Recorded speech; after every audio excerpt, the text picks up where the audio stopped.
আসসালামু আলাইকুম এভরিওয়ান, আশা করি সকলে অনেক অনেক ভালো আছেন। ইনশাল্লাহ আমিও ভালো আছি।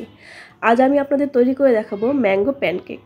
আর এই প্যানকেক একবার আপনি বানিয়ে খাওয়ালে বাচ্চা থেকে বড় সকলেই অনেক অনেক পছন্দ করবে।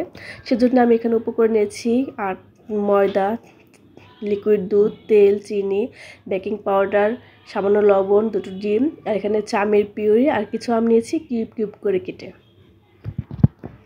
এ পর্যায়ে আমি এখন চলে যাচ্ছি মূল রেসিপিতে।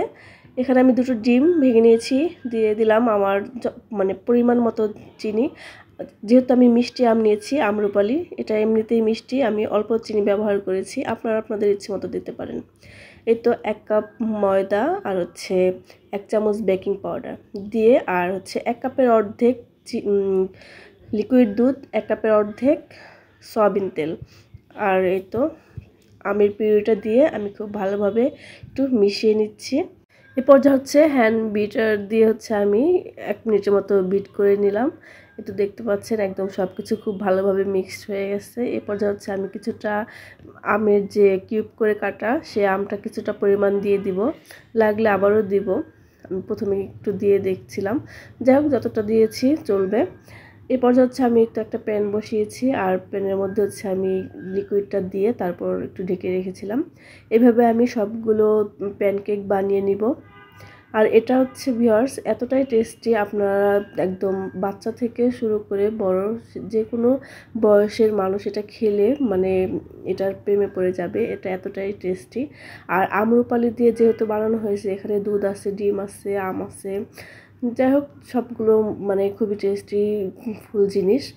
এর তো আমার সবগুলো প্যানকেক বানানো হয়ে গেছে। এই পর্যায়ে আমি এখানে ভিউ ক্রিম বিট করে নিয়েছিলাম।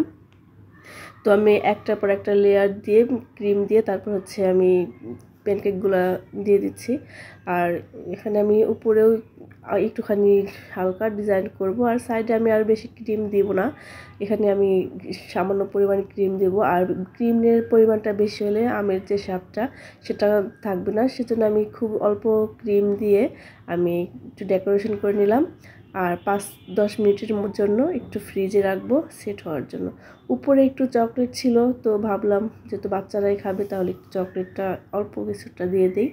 তো আপনারা এটা দিতেও পারেন, নাও পারেন, এটা স্কিপ করতে পারেন। যাই হোক ভিউয়ার্স, এই তো দেখতে পাচ্ছেন আমি 10 মিনিটের জন্য ফ্রিজে রেখেছিলাম, তারপর বের করে কেটে নিচ্ছি।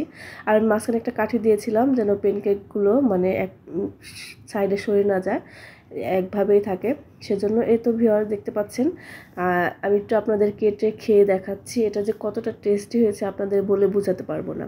আপনারা যখন নিজেরা বানাবেন তখন বুঝতে পারবেন এটা কতটা টেস্টি। আজ এ পর্যন্তই, আল্লাহ হাফেজ।